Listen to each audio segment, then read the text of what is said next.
600 मुनि का पतन। महाराज अम्बरीश के वंशजों का वर्णन करने के बाद शुकदेव गोस्वामी ने शशाद से लेकर मांधाता तक सारे राजाओं का वर्णन किया और इस प्रसंग में उन्होंने यह भी वर्णन किया कि किस प्रकार सौड्री मुनि ने माचधाता की पुत्रियों से विवाह किया। महाराज अम्बरीश के 3 पुत्र थे, विरूप, केतुमान तथा शंभु। विरूप का पुत्र पृषदश्चप था, जिसका पुत्र रथीतर हुआ। स्थितर के कोई संतान नहीं थी, किंतु अंगिरा ऋषि की कृपा याचना करने पर उसकी पत्नी के गर्भ से कई पुत्र हुए। इन पुत्रों के उत्पन्न होने पर वे अंगिरा ऋषि तथा रथीतर के वंशज कहलाए। मनुपुत्र इक्ष्वाकु के 100 पुत्र हुए, जिनमें से विकुक्षी, निमि तथा दंडका सबसे बड़े थे। इक्ष्वाकु के पुत्र संसार के विभिन्न भागों के राजा बने। इनमें से विकुक्षी ने यज्ञ के विधि विधानों का उल्लंघन किया, जिससे उसे राज्य से निकाल दिया गया। वशिष्ठ की कृपा तथा योग शक्ति से महाराज इक्ष्वाकु को भौतिक शरीर त्याग करने के बाद मोक्ष प्राप्त हुआ। महाराज इक्ष्वाकु की मृत्यु के बाद उसका पुत्र विकुक्षी वापस आया और उसने अपने राज्य को बागडोर संभाली। उसने नाना प्रकार के यज्ञ किए और इस तरह भगवान को प्रसन्न किया। बाद में यही विकुक्षी शशाद नाम से विख्यात हुआ। विकुक्षी के पुत्र ने देवताओं के लिए असुरों से युद्ध किया और अपनी बहुमूल्य सेवा के कारण वे पुरण्य, इद्रबाह तथा ककुत्स्थ नाम से विख्यात हुआ। पुरण्य का पुत्र अनेना था और अनेना का पुत्र पृथु हुआ। पृथु का पुत्र विश्वगंधी था। विश्वगंधी का पुत्र चंद्र हुआ। चंद्र का पुत्र युवनाश्व और फिर उसका पुत्र श्रावस्त हुआ, जिसने श्रावस्तीपुरी का निर्माण कराया। श्रावस्त का पुत्र बृहदाश्व हुआ।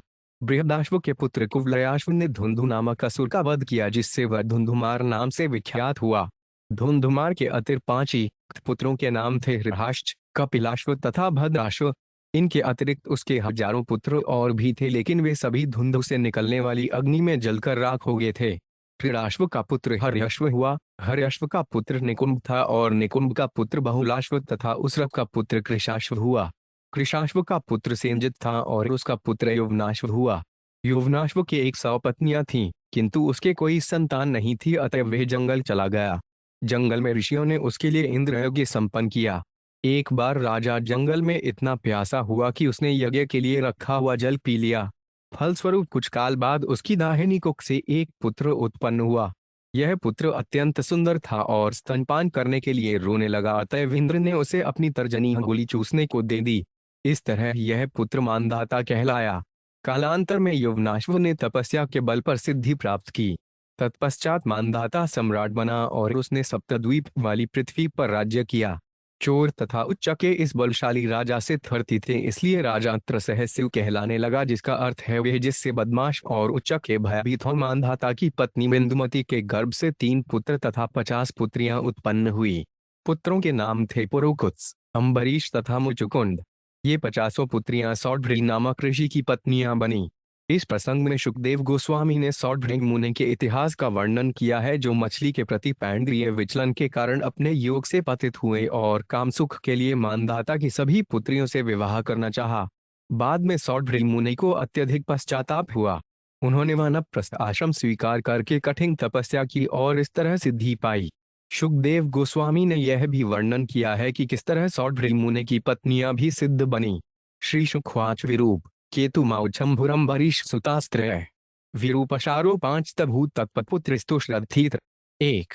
शुकदेव गोस्वामी ने कहा, हे महाराज परीक्षित, अम्बरीश के 3 पुत्र हुए, विरूप, केतुमान तथा शंभु। विरूप के पृषदश्च नामक पुत्र हुआ और पृषदश्च के रथीतर नामक पुत्र हुआ। रथीत्रस्य प्रजस्य भार्यायतन्तवेडर्थित। अड्गिराजयमास ब्रह्मवर्चस्विन सुतान। 2। रथीतर ने सन तान था, अतएवं उसने अंगिरा ऋषि से पुत्र उत्पन्न करने के लिए प्रार्थना की। इस प्रार्थना के फलस्वरूप अंगिरा ने रथीतर की पत्नी के गर्भ से पुत्र उत्पन्न कराए। ये सारे पुत्र ब्राह्मण तेज से संपन्न थे। तात्पर्य: वैदिक युग में कभी कभी निम्न कुल वाले पुरुष की पत्नी से अच्छी संतान उत्पन्न करने के लिए किसी उच्च पुरुष को बुलाया जाता था। ऐसी स्थिति में क्री की तुलना खेत से की जाती है। खेत वाला व्यक्ति किसी अन्य व्यक्ति को अन्न उपजाने का काम सौंप सकता है, किंतु उस खेत से जो अन्न उपजता है वे खेत के स्वामी का होता है। इसी प्रकार खरी को कभी कभी अपने पति के अतिरिक्त किसी अन्य पुरुष से गर्भ धारण करना होता था, किंतु इस तरह से उत्पन्न पुत्र उसके पति के पुत्र कहलाते थे। ये पुत्र क्षेत्र जात कहलाते थे। चूंकि रथीतर के कोई पुत्र न था, अतएवं उसने इस विधि का लाभ उठाया। एते क्षेत्र प्रसूता वे पुनस्त्वारिसा स्परिता। रथीत्राना प्रवरा क्षेत्रोपेता द्विजातय। 3 रथीतर की पत्नी से जन्म लेने के कारण ये सारे पुत्र रथीतर के वंशज कहलाए, किंतु अंगिरा के वीर्य से उत्पन्न होने के कारण वे अंगिरा के वंशज भी कहलाए। रथीतर की संतानों में से ये पुत्र सबसे अधिक प्रसिद्ध थे क्योंकि अपने जन्म के कारण ये ब्राह्मण समझे जाते थे। तात्पर्य: श्रील विश्वनाथ चक्रवर्ती ठाकुर ने द्विजातय शब्द का अर्थ मिश्र जाति दिया है जो ब्राह्मण तथा क्षत्रिय के मिश्रण का सूचक है। क्षुवतस्तु मनोर्जये एश्लवाकुर्घाणत सुतय तस्य पुत्रश्च ज्येष्ठा विकुक्षिणी में दंडका। 4 मनु का पुत्र इक्ष्वाकु था। जब मनु छींक रहे थे तो इक्ष्वाकु उनके नथनों से उत्पन्न हुआ था। राजा इक्ष्वाकु के 100 पुत्र थे जिनमें से विकुक्षी, निमि तथा दंडका प्रमुख थे। तात्पर्य: श्रीधर स्वामी के अनुसार यद्यपि भागवत में 9 जनवरी 11-12 इक्ष्वाकु को मनु को पतली श्रद्धा से उत्पन्न 10 पुत्रों में से एक माना गया है, किंतु यह एक सामान्यीकरण है। यहाँ यह विशेष रूप से बतलाया गया है कि इक्ष्वाकु का जन्म मनु के छींकने मात्र से हुआ था। तेषां पुरस्ताद् भवनार्यावर्तेनूपानूप पंचविंशतिः पश्चाच्त्रयो मधेडप प्रेडयतः 5 100 पुत्रों में से 25 पुत्र हिमालय तथा विंध्याचल पर्वतों के मध्यवर्ती स्थान आर्यावर्त के पश्चिमी भाग के राजा बने। 25 पुत्र पूर्वी आर्यावर्त के राजा बने और 3 प्रमुख पुत्र मध्यवर्ती प्रदेश के राजा बने। शेष पुत्र अन्य विविध स्थानों के राजा बने। सैकदाष्टकाश्राध्य इक्ष्वाकु सुतमादिशत मानसमानी यतामेध्यन विकुक्षे गच्छमाचिरम। 6 जनवरी, फरवरी तथा मार्च के महीनों में पितरों को दिए जाने वाली भेंटें अब तक का श्राद्ध कहलाती है। श्राद्ध महीने के कृष्ण पक्ष में संपन्न किया जाता है। जब महाराज इक्ष्वाकु श्राद्ध मनाते हुए भेंटें दे रहे थे तो उन्होंने अपने पुत्र विकुक्षी को आदेश दिया कि वह तुरंत जंगल में जाकर कुछ क्षुद्ध मांस ले आए। तथेति सवनगत्वा मृगान्त्वा क्रियाणान शांतो बुभुक्षितो वीर शशांचाद्यपस्मृति। 7 तत्पश्चात इक्ष्वाकु पुत्र विकुक्ष जंगल में गया और उसने श्राद्ध में भेंट देने के लिए अनेक पशु मारे, किंतु जब वह थक गया और भूखा हुआ तो भूल से उसने मारे हुए एक खरगोश को खा लिया। तात्पर्य: स्पष्ट है कि क्षत्रिय लोग जंगल में जाकर पशुओं का वध करते थे क्योंकि पशुओं का मांस विशेष प्रकार के यज्ञों में भेंट चढ़ाया जाता था। श्राद्ध में पूर्वजों को भेंटें चढ़ाना भी एक प्रकार का यज्ञ है। इस यज्ञ में जंगल में किए गए शिकार से प्राप्त किया गया मांस भेंट किया जाता था, लेकिन अधुना कलयुग में ऐसी भेंट चढ़ाना वर्जित है। ब्रह्मवैवर्त पुराण से उदाहरण देते हुए श्री चैतन्य महाप्रभु ने कहा, अश्वमेध गवालंभवन संन्यास पल पैतृक देवरेण सुतोत्पत्ति कला पश्चवर्जयेत। इस कलिकाल में 5 कर्म वर्जित हैं: यज्ञ में घोड़े की बलि, यज्ञ में गाय की बलि, संन्यास आश्रम ग्रहण करना, पितरों को श्राद्ध में मांस भेंट करना तथा अपने अनुज की पत्नी से संतान उत्पन्न करना। पल पैंतृकम शब्द पितरों के श्राद्ध में मांस की भेंट चढ़ाने का सूचक है। पहले ऐसी भेंट की अनुमति दी जाती थी, किंतु इस युग में यह वर्जित है। कलि युग में हर व्यक्ति पशु का शिकार करने में पटु है, किंतु अधिकांश लोग क्षत्रिय नहीं होकर शूद्र हैं। वैदिक आदेशानुसार क्षत्रिय ही शिकार कर सकते हैं, जबकि शूद्रों को देवी काली या अन्य देवताओं के अर्चा विग्रह के समक्ष बकरे या अन्य नगण्य पशुओं की बलि देकर मांस खाने की अनुमति प्राप्त है। कुल मिलाकर यह कहा जा सकता है कि मांस खाना सर्वथा वर्जित नहीं है। किसी विशेष श्रेणी के व्यक्तियों को विविध परिस्थितियों एवं आदेशों के अनुसार मांस खाने की अनुमति प्राप्त है, किंतु जहां तक गोमांस खाने की बात है, यह सर्वथा वर्जित है। इसीलिए भगवद्गीता में कृष्ण स्त्यान गोरक्षणम अर्थात गोरक्षा की बात कहते हैं। मांस खाने वालों को विभिन्न स्थितियों एवं शास्त्रों के निर्देशानुसार मांस खाने की अनुमति मिली है, लेकिन गोमांस की कदापि नहीं। गायों की पूरी तरह से रक्षा की जानी चाहिए। शेष निवेद्यामास पितरे तेन च तद्गुरु चोदितः प्रोक्षणायाः दुरिष्टमे तत्कर्मकम्। 8 विकुक्षी ने शेष मांस राजा इक्ष्वाकु को लाकर दे दिया, जिन्होंने उसे शुद्ध करने के लिए वशिष्ठ को दे दिया, लेकिन वशिष्ठ यह तुरंत समझ गए कि उस मांस का कुछ भाग विकुक्षी ने पहले ही ग्रहण कर लिया है। अतएव उन्होंने कहा कि यह मांस श्राद्ध में प्रयुक्त होने के लिए अनुपयुक्त है। तात्पर्य: यज्ञ में प्रयुक्त की जाने वाली किसी भी वस्तु को अर्चा विग्रह को भेंट किए बिना चखा नहीं जा सकता। हमारे मंदिरों में यह नियम लागू है, जब तक भोजन अर्चा विग्रह को अर्पित नहीं कर दिया जाता तब तक कोई व्यक्ति रसोई से भोजन खा नहीं सकता। यदि अरवा विग्रह को भेंट करने के पूर्व कुछ भी निकाल लिया जाता है तो सारा भोजन दूषित हो जाता है और उसे अर्चा विग्रह पर नहीं चढ़ाया जाता। जो लोग अर्चा विग्रह की पूजा करते हैं उन्हें इसे ठीक से जान लेना चाहिए, जिससे वे अर्चा विग्रह पूजा में अपराध करने से बचे रहें। ज्ञात्वा पुनस्य तत्कर्म गुरुणाभिहितानुपे देशात्रिह सार्यामास सुउतां त्यक्तविधिरुषा। 9। जब राजा इक्ष्वाकु वशिष्ठ द्वारा बताए जाने पर समझ गए कि उनके पुत्र विकुक्षी ने क्या किया है तो वे अत्यंत क्रुद्ध हुए। इस प्रकार उन्होंने विकुक्षी को देश छोड़ने की आज्ञा दे दी क्योंकि उसने विधि विधान का उल्लंघन किया था। सतु विप्रेण संवादन ज्ञापेन समाचरन त्यक्त्वा कलेवर योगी सत्यनावाप्यथ परम। 10। महान एवं विद्वान ब्राह्मण वशिष्ठ के साथ परम सत्य विषयक वार्तालाप के बाद उनके द्वारा उपदेश दिए जाने पर महाराज इक्ष्वाकु विरक्त हो गए। उन्होंने योगी के नियमों का पालन करते हुए भौतिक शरीर त्यागने के बाद परम सिद्धि प्राप्त की। पितरेव प्रतेन भेटे विकुक्षी पृथ्वी मिमाम शास्त्र दीजिए हरियजह शशाद इति विश्रुतः। 11। अपने पिता के चले जाने पर विकुक्षी अपने देश लौट आया और पृथ्वी लोक पर शासन करते हुए तथा भगवान को प्रसन्न करने के लिए विविध यज्ञ करते हुए वह राजा बना। बाद में विकुक्षी शशाद नाम से विख्यात हुआ। पुरखयस्तस्य सुत इंद्रवह इति रेत ककुत्स्थ इति चाप्युक्त श्रृणु नामानि कर्म भी। 12। शशाद का पुत्र पुरकनय हुआ जो इंद्रवाह के रूप में और कभी कभी ककुत्स्थ के नाम से विख्यात है। अब मुझसे यह सुनो कि उसने विभिन्न कार्यों के लिए भिन्न भिन्न नाम किस तरह प्राप्त किए। कृतांत आसीत समरो देवाना सहित दानवः पारुनिग्रहो वृतो बीरो देव्यार्देत पराजितः। 13। पूर्व काल में देवताओं तथा असुरों के मध्य एक घमासान युद्ध हुआ। पराजित होकर देवताओं ने पुरक्षय को अपना सहायक बनाया और तब वे असुरों को पराजित कर सके। अतएव यह वीर पुरर्णय कहलाता है अर्थात जिसने असुरों के निवासों को जीत लिया है। बचनादेव देवस्य विष्णुर्विश्रात्मन प्रभो वाहनत्वे वृतस्तस्य बभुवेन्द्रो महावृष। 14। पुरक्षय ने सारे असुरों को इस शर्त पर मारना स्वीकार किया कि इंद्र उसका वाहन बनेगा, किंतु गर्ववश इंद्र ने यह प्रस्ताव पहले अस्वीकार कर दिया, किंतु बाद में भगवान विष्णु के आदेश से उसने इसे स्वीकार कर लिया और पुरक्षय की सवारी के लिए वह बड़ा सा बैल बन गया। ससन्नधोथनुर्दिव्यमादाय विशिखाडिचतान स्तूयमानस्तमारोचयुयुत्सु ककुदिस्थित। 17। तेज साप्याथितो विष्णु पुरुष से महात्मन प्रतीचिया दिशि दत्याना नयरूणत्रिदशः पुरम। 16। कवच से भली भांति अति सुरक्षित होकर और युद्ध करने की इच्छा से पुरकजनय ने अपना दिव्य धनुष तथा अत्यंत तीक्ष्ण बाण धारण किया और देवताओं द्वारा अत्यधिक प्रशंसित होकर वह बैल इंद्र की पीठ पर सवार हुआ तथा उसके डिले पर बैठ गया, इसलिए वह ककुत्स्थ कहलाता है। परमात्मा तथा परम पुरुष भगवान विष्णु से शक्ति प्राप्त करके पुरकनशय उस बड़े बैल पर सवार हो गया, इसलिए वह इंद्रवाह कहलाता है। देवताओं को साथ लेकर उसने पश्चिम में असुरों के निवास स्थानों पर आक्रमण कर दिया।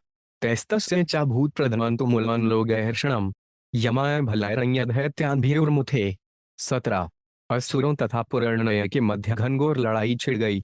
निसंदेह यह इतनी भयानक थी कि सुनने वाले के रोंगटे खड़े हो जाते। जितने सारे असुरपुर जर्णय के समक्ष आने का साहस करते वे सभी उसके तीरों से तुरंत यमराज के घर भेज दिए जाते। तस्थेषुपाताभिमुखं युगान्ताग्निमिवोल्बणं विसृज्य दुद्बुर्देत्यहंयमाना स्वमाल्यम। 18। इंद्रवाह के अग्नि उगलते तीरों से अपने को बचाने के लिए वे असुर जो अपनी सेना के मारे जाने के बाद बच्चे थे तेजी से अपने अपने घरों को भाग खड़े हुए, क्योंकि यह अग्नि युग के अंत में उठने वाली प्रलयाग्नि के समान थी। जित्वा पर धन सर्व सस्लृक्वज्ञपाणे प्रत्ययच्छत स्राजर शीरति नाम भी होता है। 19। शत्रु को जीतने के बाद संत राजा पुरकनय ने वज्ञधारी इंद्र को सब कुछ लौटा दिया जिसमें शत्रु का धन तथा पत्नियां सम्मिलित थीं। इसी हेतु वह पुरकज्ञ नाम से विख्यात है। इस तरह पुरक्षय अपने विविध कार्यकलापों के कारण विभिन्न नामों से जाना जाता है। पुरयनयस्य पुत्रो 5 भूतनयनास्तत्सुतः पूरिथु विश्वग्रंथिस्ततश्नंद्रो युवनाश्रस्तु तत्सुतः। 20। पुरक्षय का पुत्र अनेन कहलाया। अनेना का पुत्र पृथु था और पृथु का पुत्र विश्वगंधी। विश्वगंधी का पुत्र चंद्र हुआ और चंद्र का पुत्र युवनाश्र था। श्रावस्तस्तत्ययुतो यह श्रावस्ती निर्ममेपुरी बृहदश्रस्तु श्रवस्तिस्ततः कुवलयाश्र कह 291। युवनाश्र का पुत्र श्रवस था जिसने श्रावस्ती नामक पुरी का निर्माण कराया। श्रावस्त का पुत्र बृहदश्च था और उसका पुत्र कुवलयाश्रव था। इस तरह यह वंश बढ़ता रहा। यह प्रियार्थम तद्भुस्य धुंधुनामासुरन बलि सुतानामेकविंशत्या सहस्रनैरहनद्भूत। 22। उत्तंक ऋषि को संतुष्ट करने के लिए परम शक्तिशाली कुवलयाश्र ने धुंधु नामक असुर का वध किया। उसने अपने 21,000 पुत्रों की सहायता से ऐसा किया। धुंधुभार तिख्यातस्तत् मुतास्ते चर्जज्वलु धुंधोर्मुखाग्निना सर्वे त्रयवावशेषिता। 23 अड्ढाश्र कपिलाश्रश्न भद्गाश्न इति भारत। दड्ढाशुपुत्रो हर्यश्रो निकुंभस्तत्सुतैः स्मरितः। 24 हे महाराज परीक्षित, इस कारण से कुवलयाश्र धुंधुमार कहलाता है, किंतु उसके 3 पुत्रों को छोड़कर शेष सभी धुंधु के मुख से निकलने वाली अग्नि से जलकर राख हो गए। बचे हुए पुत्रों के नाम हैं इराश्र, कपिलाश्व तथा भद्राश्व। हर्षाश्व के हर्यश्व नामक पुत्र हुआ, जिसका पुत्र निकुंभ नाम से विख्यात है। बहुलाश्रो निकुंभ से कृशाश्रो 5 धा से सेनजित। युवनाश्रो 5 भवतस्य सो 5 नपत्य वनवनगत। 275 निकुंभ का पुत्र बहुलाश्व था, बहुलाश्व का पुत्र कृशाश्व और कृशाश्व का पुत्र सेनजित हुआ। सेनजित का पुत्र युवनाश्व था। युवनाश्व के कोई संतान नहीं थी, इसलिए वह गृहस्थ जीवन त्याग कर जंगल चला गया। भाष्यतेन निर्विण ऋषयो 5 से कृपाल वह दृष्टि संवर्तय चक्रांध्री तेस उस्मायिता। 26 यद्यपि युवनाश्व अपनी 100 पत्नियों सहित जंगल में चला गया, किंतु वे सभी अत्यंत खिन्न थीं।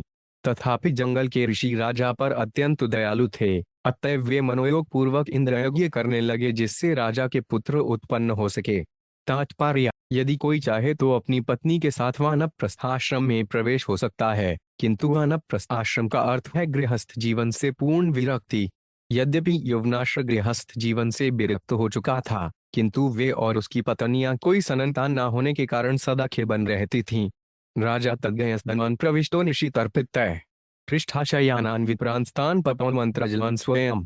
27 एक रात्रि को प्यासे होने के कारण राजा यज्ञशाला में घुस गया, और जब उसने देखा कि सारे ब्राह्मण लेटे हुए हैं, तो उसने अपनी पत्नी के पीने के लिए रखे हुए मंत्र से पवित्र किए गए जल को स्वयं पी लिया। तात्पर्य, वैदिक अनुष्ठानों के अनुसार ब्राह्मणों द्वारा संपन्न यज्ञ इतने शक्तिशाली होते हैं कि वैदिक मंत्रों से पवित्र किया हुआ जल वांछित फल देने वाला हो सकता है।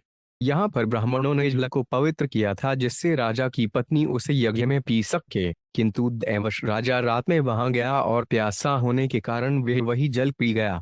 उत्थितास्तेनिशम याद विउद कंकलशान प्रभो पाप्रछु कस्य कमेंद पीत पुन सौनमान जलम। 28 जब सारे ब्राह्मण जगे और उन्होंने देखा कि जलपात्र खाली है, तो उन्होंने पूछा कि संतान उत्पन्न करने वाले जल को किसने पिया है। राज्ञा पीतम विदित्वा वै ईश्वर प्रहितेन्ते ईश्वराय नमश्नकुरहो दैवबलं बल्लम। 29 जब ब्राह्मणों को यह ज्ञात हुआ कि ईश्वर द्वारा प्रेरित होकर राजा ने जल पी लिया है, तो उन्होंने विस्मित होकर कहा, ओह, विधाता की शक्ति ही असली शक्ति है, ईश्वर की शक्ति का कोई भी निराकरण नहीं कर सकता। इस तरह उन्होंने भगवान को सादर नमस्कार किया। ततः काल उपावृते को क्षि निर्भिद्य दक्षिणम युवनाश्र से चक्रवर्ती जजानह। 30 तत्पश्चात कालक्रम से राजा युवनाश्र के उदर के दाहिनी ओर के निचले भाग से चक्रवर्ती राजा के उत्तम लक्षणों से युक्त एक पुत्र उत्पन्न हुआ। खड्धासति कुमारो 5 अंतने रोयते भृशम मां धातावत्स मारोदीरतीन्द्रो देशिनीम दात। 31 वह बालक स्तन के दूध के लिए इतना अधिक रोया कि सारे ब्राह्मण चिंतित हो उठे। उन्होंने कहा, इस बालक को कौन पालेगा। तब उस यज्ञ में पूजित इंद्र आए और उन्होंने बालक को सांत्वना दी, मत रो। फिर इंद्र ने उस बालक के मुंह में अपनी तर्जनी अंगुली डालकर कहा, तुम मुझे पी सकते हो, न ममार पिता तस्य विप्रदेव प्रसादत। युवनाश्रो 5 ठक तत्रैव तपसा सिद्धिमन बगात। 32 चूंकि उस बालक के पिता युवनाश्र को ब्राह्मणों का आशीर्वाद प्राप्त था, अतः वे मृत्यु का शिकार नहीं हुआ। इस घटना के बाद उसने कठिन तपस्या की और उसी स्थान पर सिद्धि प्राप्त की। असहस्युरतीन्द्र विद्धि नाम यस्य वे यस्मात्र संति युधिग्नादस्य वो रावणादय। 33 यौवनाश्रो 5 थ मानदाता चक्रवर्त्यवनी प्रभु सप्तद्वीपवती मेक शशासा च्योतेसा। 34 युवनाश्र पुत्र मानदाता रावण तथा चिंता उत्पन्न करने वाले अन्य चोरचकों के लिए भय का कारण बना था। हे राजा परीक्षित, चूंकि वे सब उससे भयभीत रहते थे, अतएव युवनाश्र का पुत्र त्रसहस्यु कहलाता था। यह नाम इंद्र द्वारा रखा गया था। भगवान की कृपा से युवनाश्व पुत्र इतना शक्तिशाली था कि जब वह सम्राट बना तो उसने 7 द्वीपों से युक्त सारे विश्व पर शासन किया। वह अद्वितीय शासक था। इजे चयजंक्रतुभिरात्म विधूरि दक्षिण सर्वदेवमयं देवं सर्वात्मकं तीन्द्रियम्। 35 व्यं मंत्रो विधिर्यज्ञो यजमानस्तथर्थ विजय धर्म देशश्च कालश्च सर्वमेतद्यदात्मकम्। 36 भगवान महान यज्ञों के कल्याणकारी पक्षों से यथा यज्ञ की सामग्री, वैदिक स्तोत्रों का उच्चारण, विधि विधान, यज्ञकर्ता, पुरोहित, यज्ञ फल, यज्ञशाला, यज्ञ के समय इत्यादि से भिन्न नहीं है। मानधाता ने आत्म साक्षात्कार के नियमों को जानते हुए दिव्य पद पर स्थित परमात्मा स्वरूप उन भगवान विष्णु की पूजा की जो समस्त देवताओं से युक्त हैं। उसने ब्राह्मणों को भी प्रचुर दान दिया और इस तरह उसने भगवान की पूजा करने के लिए यज्ञ किया। यावत् सूर्य उदिति सम यावत् प्रत्युत्तिष्ठति तत्सर्व यौवनश्वस्य मानधातु क्षेत्र मुच्यते। 37। क्षितिज में जहाँ से सूर्य उदय होकर चमकता है और जहाँ सूर्य अस्त होता है वे सारे स्थान यौवनाश्र के पुत्र विख्यात मानधाता के अधिकार में माने जाते हैं। शशबिंदोर्द्रिहित्री बिंदु मत्याम धान रूपे पुरकुत्समं बरीशन्मुचुकुंदं च योगिनम तेषा स्वसारः पर्णाशत्सौड्रीवद्रिपतिम। 38। शशबिंदु की पुत्री बिंदुमती के गर्भ से मानधाता को 3 पुत्र उत्पन्न हुए। इनके नाम थे पुरुकुत्स, अम्बरीश तथा महान योगी मुचुकुंद। इन तीनों भाइयों के 50 बहनें थीं जिन्होंने सौड्री ऋषि को अपना पति चुना। यमुनांतर्जले मग्नस्तप्यमान परतपे निर्वतिमीन राजस्य हृष्ठा मैथुन थर्मिण। 39। जातस्पुहो निपम विप्रय कन्या में काम्याचरत सोटप्यागुहनताम ब्रह्मन काम कन्या स्वयंवरे। 40। सौभ्री ऋषि यमुना नदी के गहरे जल में तपस्या में तल्लीन थे कि उन्होंने मछलियों के एक जोड़े को संभोगरत देखा। इस तरह उन्होंने विषी जीवन का सुख अनुभव किया जिससे प्रेरित होकर वे राजा मानधाता के पास गए और उनसे उनकी एक कन्या की याचना की। इस याचना के उत्तर में राजा ने कहा, हे ब्राह्मण, मेरी कोई भी पुत्री अपनी इच्छा से किसी को भी पति चुन सकती है। तात्पर्य, यहाँ सौड्री ऋषि की कहानी का शुभारंभ होता है। विश्वनाथ चक्रवर्ती ठाकुर के अनुसार मानधाता मथुरा का राजा था और सौड्री ऋषि यमुना नदी के गहरे जल में तपस्या कर रहे थे। जब ऋषि में कामेच्छा जगी तो वे जल से बाहर निकले और राजा मानधाता के पास जाकर उन्होंने कहा कि वे अपनी एक पुत्री का विवाह उनसे कर दें। सविचित्याप्रियं स्त्रीणा जरठों 5 हम सन्मत वलीप्ले तेजत खेत्यहन प्रत्युदाहत। 41। साधिशे तथात्मानवंसुर स्त्रीणाम भीष्सितम किंच पुनर्मनुजेन्द्रानामिति व्यवसित प्रभु। 42। सौभ्री मुनि ने सोचा, मैं वृद्धावस्था के कारण अब निर्बल हो गया हूँ। मेरे बाल सफेद हो चुके हैं, मेरी चमड़ी जुलाई रही है और मेरा सिर सदा हिलता रहता है। इसके अतिरिक्त मैं योगी हूँ, अतएव ये स्त्रियां मुझे पसंद नहीं करती। क्योंकि राजा ने मुझे तिरस्कृत कर दिया है, अतएव मैं अपने शरीर को ऐसा बनाऊंगा कि मैं संसारी राजाओं की कन्याओं का ही नहीं अपितु सुर सुंदरियों के लिए भी अभीष्ट बन जाऊं। मुनि प्रवेशतः क्षत्र कन्यांतः पुरम रिद्धिमत वृतः स राजकन्या भीरेकपस जनाष्टावरः। 43। तत्पश्चात जब सौड्री मुनि तरुण और रूपवान हो गए तब राजा प्रसाद का दूत उन्हें राजकुमारियों के अंतःपुर में ले गया जो अत्यंत ऐश्वर्यमय था। तत्पश्चात उन 50 राजकुमारियों ने उस अकेले व्यक्ति को अपना पति बना लिया। तासाकलिर्भूधुयांस्तदर्थेड पह्या सौदम ममानुरूपो नायव इति तद्गतचनेत्साम। 44। तत्पश्चात राजकुमारियां सौड्री मुनि द्वारा आकृष्ट होकर अपना बहन का नाता भूल गईं और परस्पर यह कहकर झगड़ने लगीं, यह व्यक्ति मेरे योग्य है, तुम्हारे योग्य नहीं। इस तरह से उन सबों में काफी विरोध उत्पन्न हो गया। सबहुचस्ताभिर्पारणीयत भयानर्ध्यपृच्छदेषु गृहेषु न नोपवनाम्लास्भ सरहसु सौगंधिकानेषु। 45। महाईशयास्नवस्त्रभूषण स्नानानुलेपा व्यवहार माल्यक्य स्वलड्डू तस्त्री पुरुषेषु नित्य दारेमिड्नुगाय ध्वज भूडुवंदिषु। 46। चूंकि सौड्री मुनि मंत्रोच्चारण करने में पूर्ण रूपेण पटु थे, अतएव उनकी कठिन तपस्या से ऐश्वर्यशाली घर, वस्त्र, गहने, सुसज्ज दास तथा दासियां, स्वच्छ जल वाली झीलें, उद्यानों से युक्त विविध बगीचे उत्पन्न हो गए। उद्यानों में विविध प्रकार के सुगंधित फूल, चहकते पक्षी तथा गुनगुनाते भौरे थे और मुनि पेशेवर गायकों से घिरे थे। सौभ्री मुनि के घर में मूल्यवान बिस्तर, आसन, गहने, स्नानागार और तरह तरह के चंदन लेप, फूल मालाएं तथा स्वादिष्ट व्यंजन थे। इस प्रकार ऐश्वर्यशाली साज सामान से घिरे हुए सौड्री मुनि अपनी अनेक पत्नियों के साथ गृह कार्यों में व्यस्त हो गए। तात्पर्य, सौड्री ऋषि महान योगी थे। योग सिद्धियों से 8 प्रकार के भौतिक ऐश्वर्य प्राप्त होते हैं: अणिमा, लधिमा, महिमा, प्राप्ति, प्राकाम्य, ईशित्व, वशित्व तथा कामावसायिता। सौभ्री मुनि ने अपनी योग सिद्धियों के बल पर अतिश्रेष्ठ भौतिक ऐश्वर्य का भोग किया। बरिच शब्द का अर्थ है मंत्रोच्चारण में पटु। जिस प्रकार सामान्य भौतिक साधनों से भौतिक ऐश्वर्य प्राप्त किया जा सकता है, उसी प्रकार मंत्रों की सूक्ष्म विधि से भी ये ऐश्वर्य प्राप्त किया जा सकता है। सौभ्री मुनि ने मंत्रोच्चार के बल पर भौतिक ऐश्वर्य की व्यवस्था कर दी, किंतु यह जीवन की सिद्धि नहीं थी। जैसा कि आगे देखा जाएगा, सौड्रीमुनि भौतिक ऐश्वर्य से ऊब उठे और हर वस्तु त्याग कर वे वानप्रस्थ आश्रम ग्रहण कर फिर जंगल में चले गए। वहां उन्होंने अंतिम सिद्धि प्राप्त की। जो लोग आत्मतत्वविद नहीं है अर्थात जीवन का आध्यात्मिक मूल्य नहीं जानते हैं, वे बाहरी भौतिक ऐश्वर्य से संतुष्ट हो सकते हैं, किंतु आत्मतत्वविद संतुष्ट नहीं होते। सौड्रीमुनि के जीवन तथा कार्यों से हम यही शिक्षा ग्रहण कर सकते हैं। यद्गाइस्तवन्तु संवीक्ष्य सप्तद्वीपवतीप्ति विस्मित स्तंभ मजहात सार्वभौम श्रियान्वितम। 47। सप्तद्वीपमय जगत के राजा मांधाता ने जब सौड्रीमुनि के घरेलू ऐश्वर्य को देखा तो वे आश्चर्यचकित रह गए। उन्होंने जगत के सम्राट के रूप में अपनी झूठी प्रतिष्ठा छोड़ दी। तात्पर्य: हर एक को अपने पद का गर्व होता है, किंतु यहाँ पर एक विचित्र अनुभव हुआ। संपूर्ण जगत के एक सम्राट ने सौड्रीमुनि के ऐश्वर्य को देखकर भौतिक सुखों में अपने आप को पराजित अनुभव किया। एवं गुणेश्वर तो विषयान विविध है सुख है सेव मानो न चातुषिक डाइजेस्टो कैरिवानल। 48।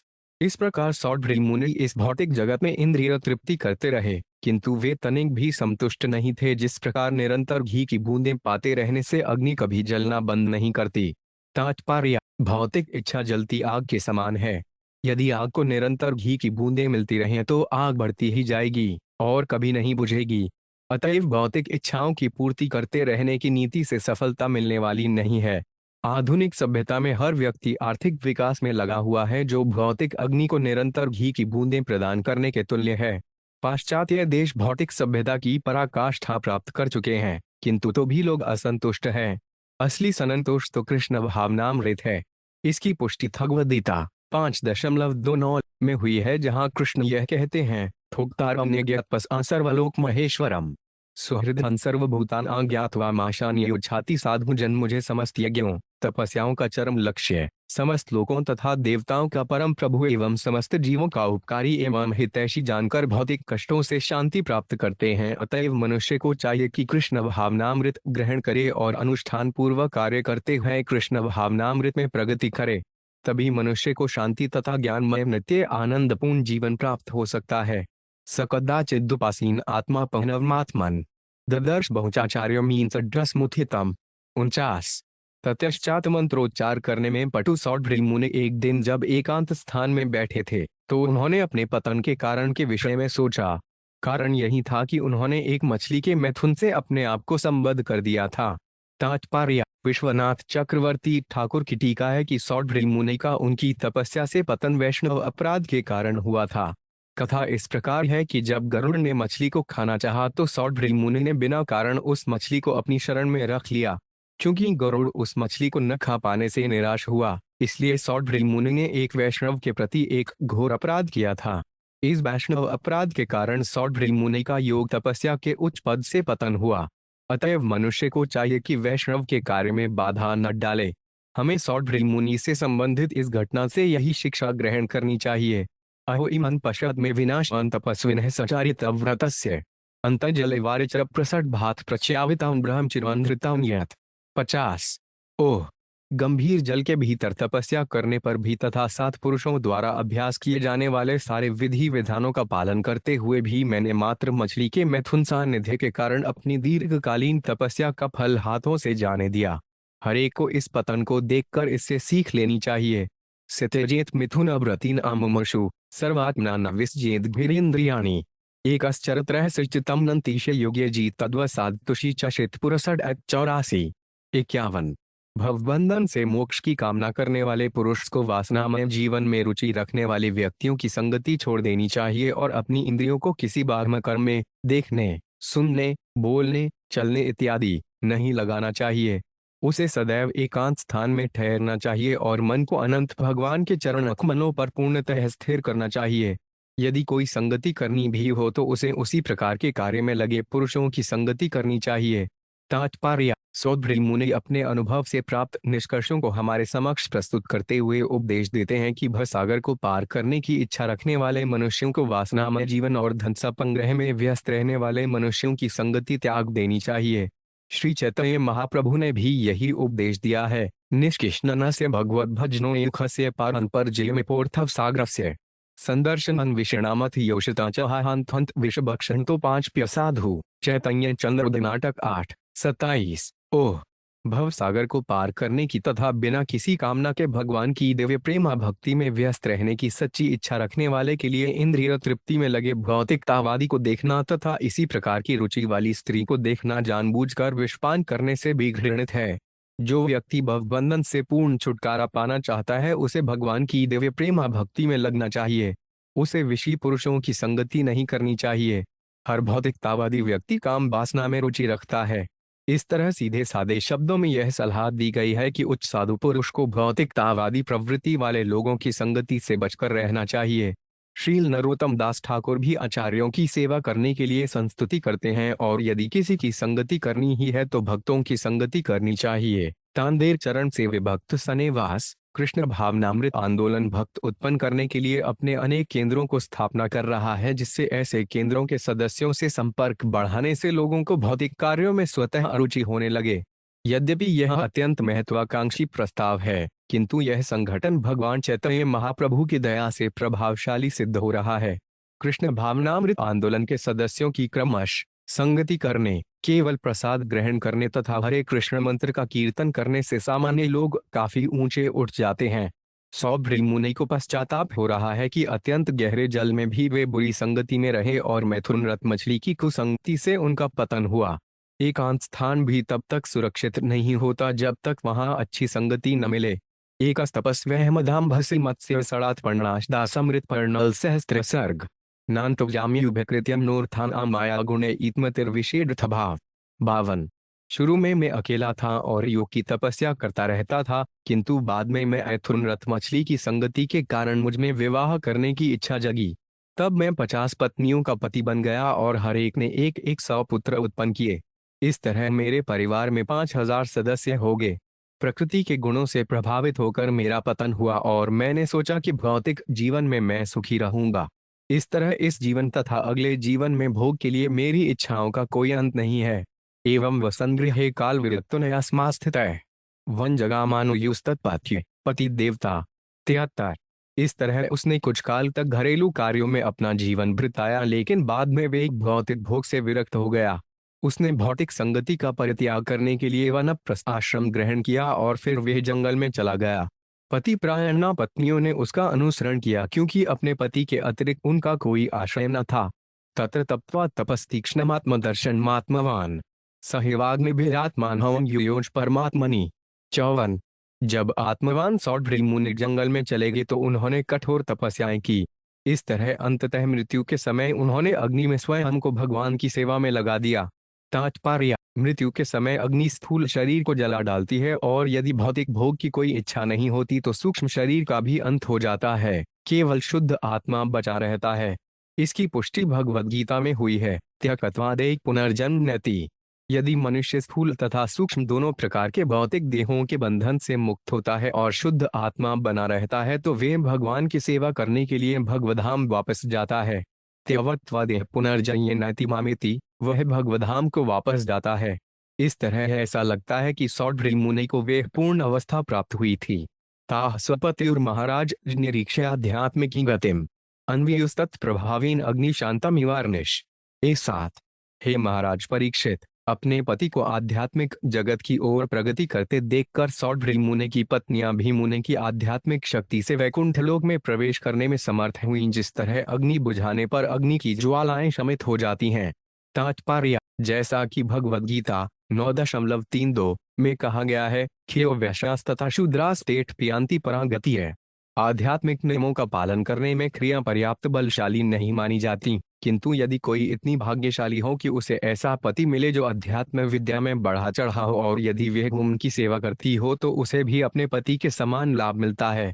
यहाँ यह स्पष्ट तौर पर कहा गया है कि सौभृ मुनि की पत्नियां भी अपने पति के प्रभाव से बैकुंठ लोक में प्रवेश कर गईं। सौभृ की पत्नियां अयोग्य थीं, किंतु अपने पति की आज्ञाकारिणी होने से वे भी उसके साथ बैकुंठ लोक में प्रविष्ट हुईं। इस तरह स्त्री को अपने पति की आज्ञाकारिणी दासी होना चाहिए और यदि पति अध्यात्मवादी है तो स्त्री को भी बैकुंठ जाने का अवसर स्वयमेव मिल जाएगा। इस प्रकार श्रीमद् भागवत के 9वें स्कंद के अंतर्गत सौभृ मुनि का पतन नामक 6ठे अध्याय के भक्ति वेदांत तात्पर्य पूर्ण हुए। शव